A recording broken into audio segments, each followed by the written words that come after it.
नमस्कार, मसाला टेल्समध्ये तुमचं स्वागत आहे. आज आपण कितीतरी हेल्दी आणि टेस्टी असे ज्वारीच्या पिठाचे मुठिया बघणार आहोत. बरेच जणांना ज्वारीच्या पिठाच्या भाकऱ्या जमत नाहीत.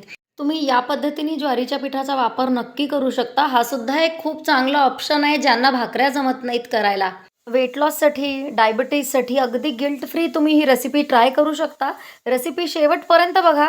व्हिडिओ आवडला तर व्हिडिओला लाईक करा, चॅनलला सबस्क्राईब करायचं विसरू नका.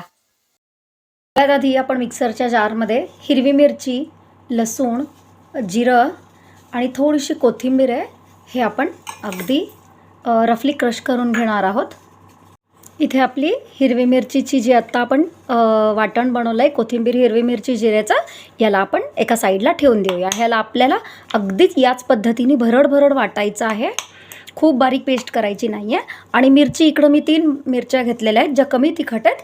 तुम्ही तुमच्या तिखटाच्या टेस्टच्या हिशोबाने मिरच्या कमी किंवा जास्त करू शकता. आता आपण पीठ कालवायसाठी मी इथं फ्रेश दही घेते आहे. हे मी 3 मोठे चमचे दही घेते आहे आणि कपच्या हिशोबाने जर बघितलं तर हे पाव कप दही आहे. तर यातच मी एक अर्धा चमचा लाल तिखट, चवीपुरतं मीठ, पाव चमचा हिंग, एक पाव चमचा गरम मसाला, एक पाव चमचा हळद, एक लहान चमचा तीळ, एक लहान चमचा ओवा, एक लहान चमचा धने जिरे पूड. आता यात सगळे मसाले जे आपण घातलेले आहेत त्याला बॅलन्स करायला मी इकडे 1 चमचा साखर घालते आहे. तुम्ही साखर स्किपसुद्धा करू शकता. पण आपण ग्राइंड करून ठेवलेली जी हिरवी मिरचीची पेस्ट आहे ती आपण यात घालूया. यात एक लहान चमचा तेल आणि पाव टीस्पून खायचा सोडा घालणार आहेत. आता दह्यात आपण हे सगळे मसाले मिक्स करून घेऊया. सोडा घातल्यामुळे आपले मुठिया जे आहेत ते आतनं खूप मऊ होतात आणि बाहेरून आपण परतले किंवा तळले तर छान खुसखुशीत राहतात. इथं आपला मसाला मिक्स करून रेडी आहे. आता यात आपण किसून ठेवलेला गाजर आणि बारीक चिरून ठेवलेली मेथी घालूया. आता मी यात 1 गाजर आहे किसलेलं. गाजर घातल्याने मुठियाला खूप छान टेस्ट येते. आणि इकडं माझ्याकडे 1 पेंडी आहे मेथीची. ही मी स्वच्छ धुवून बारीक चिरून घेतलेली आहे. आणि याच्याच बरोबर मी थोडीशी कोथिंबीर पण घालणार आहे जी मी स्वच्छ धुवून बारीक चिरून घेतलेली आहे. तुम्ही गाजराच्या ऐवजी दुधी भोपळा, लाल भोपळा किंवा काकडी, बारीक चिरलेला टमाटा, बारीक चिरलेली भरपूर कोथिंबीर, बारीक चिरलेला पालक, कुठलीही तुमच्या आवडीची भाजी तुम्ही यात वापरू शकता. मी 1 कप ज्वारीचं पीठ, अर्धा कप बेसन घालून घेते. आता हे आपल्याला छान कालवून घ्यायचं आहे आणि आपल्याला ह्याचा एक कणकेसारखा घट्ट गोळा बनवून घ्यायचा आहे. या स्टेजवर जर आपल्याला वाटत असेल की आपलं जे पीठ आहे ते खूपच कोरडं आहे तर 1 2 ते 3 चमचे पाणी आपण घालू शकतो. पण दह्याची क्वांटिटी जर आपण व्यवस्थित ठेवली तर आपल्याला पाण्याची गरज पडत नाही. इथं तुम्ही बघू शकता मी पाणी न घालता फक्त दह्यातच हे कालवलेलं आहे आणि मी घातलेल्या दह्याला ही क्वांटिटी खूप म्हणजे अगदी परफेक्टली सफिशियंट झाली आहे. इथे आपलं मुठियाचं पीठ मळून रेडी आहे. आता मी हाताला थोडंसं तेल लावून घेते. अगदी थोडंसं तेलाचा हात करायचा आहे आणि आता याचे आपल्याला 3 किंवा 4 भाग करून घ्यायचे आहेत. आता माझे हे ज्वारीचे रोल तयार झालेत. मी आता स्टीमरला तेल लावून ग्रीस करून घेते आहे. मी इकडं मायक्रोवेव्हच्या स्टीमरचा वापर केलेला आहे. तुम्ही नॉर्मल ट्रेडिशनल यूज करू शकता. मी हे टपरवेअरचं स्टीमर घेतलेलं आहे आणि स्टीमरच्या बाउलला मी तेल लावून ग्रीस करून घेते. अशा पद्धतीचं स्टीमर जर नसेल तर आपण नॉर्मली इडली जशी वाफवतो त्या पद्धतीने वाफवू शकतो. मी मायक्रोवेव्हच्या भांड्यामध्ये खाली 1.5 मोठा कप भरून पाणी घेतलेलं आहे आणि ह्याच्यावर मी हे स्टीमरचं भांडं ठेवते. आणि आता आपण जे मुठिया वळून ठेवलेत ते मी यात स्टीम करायला ठेवून घेते. आता याला झाकण लावून मी 3 मिनटं हे स्टीम करून घेते.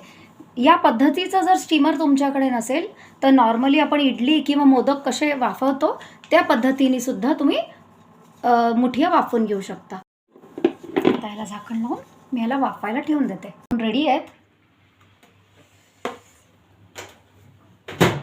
मी चेक करते एकदा ह्याला.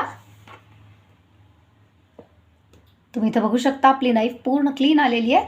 आणि हेच जर आपण ट्रेडिशनल मेथडमध्ये जर स्टीम केलं म्हणजे मोदक पात्रात किंवा इडली पात्रात, तर आपल्याला कमीत कमी 15 ते 20 मिनटं याला वाफवायचं. आणि मायक्रोवेव्हमध्ये आपल्याला कम्पॅरेटिव्हली टाईम खूप कमी लागतो. हे 5 मिनटात वाफून झालेत. आता हे पूर्ण गार करून घ्यायचे आहेत आपल्याला. मी हे भांड्यातनं काढून घेते स्टीमरमधनं. आणि हे मी पूर्णपणे गार करून घेते आणि गार झाल्यानंतरच आपल्याला हे कट करायचं आहे. आता मुठ्या पूर्णपणे थंड झालेत. आपण ह्याला कट करून घेऊया. याला आपल्याला जाड किंवा पातळ आपल्या आवडीप्रमाणे कट करायचं आहे. खूप गरम असताना जर आपण हे कट केले तर ह्याला तुटायची शक्यता असते. त्यामुळे आपण हे पूर्ण थंड झाल्यानंतरच कट करणार आहोत. अगदी या स्टेजवर सुद्धा आपण हे कुठल्याही चटणीबरोबर सर्व करू शकतो किंवा साध्या दह्याबरोबर सुद्धा हे खाता येतं. हे असे सुद्धा खूप छान लागतात. कढईत एक मोठा चमचा तेल घालून घेते. मी इकडे शेंगादाण्याचं तेल वापरलं आहे. तुम्ही कुठलंही तेल वापरू शकता. तेल छान तापलं की यात 1 चमचा मोहरी, 10 चमचा जिरं आणि मोहरी छान तडतडलं की यात हिंग, तीळ आणि ओवा, थोडीशी कढीपत्त्याची पानं.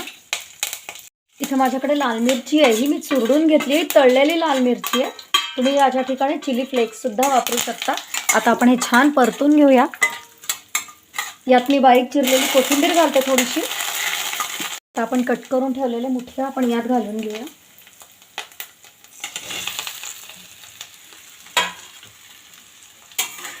आता ह्याला हलक्या हाताने आपण मिक्स करणार आहोत.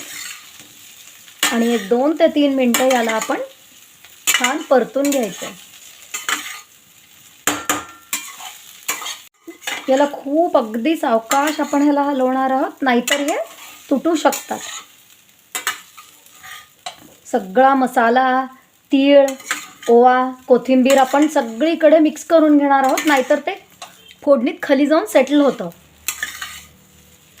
अगदी 1 चमचा पाणी जरी घातलं आपण तरी सगळीकडे छान मसाला कोट होतो.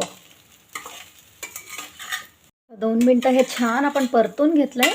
आता मी ह्याला गरम गरम सर्व करून घेते.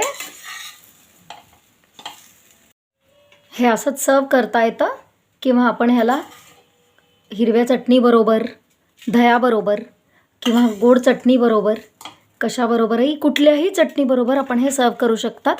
आणि हे असेसुद्धा खूप छान लागतात. आपले ज्वारी आणि मेथीचे मुठिया तयार आहेत. रेसिपी नक्की ट्राय करा. रेसिपी आवडली असेल तर व्हिडिओला लाईक करा. चॅनलवर नवीन असाल तर चॅनलला सबस्क्राईब करायचं विसरू नका.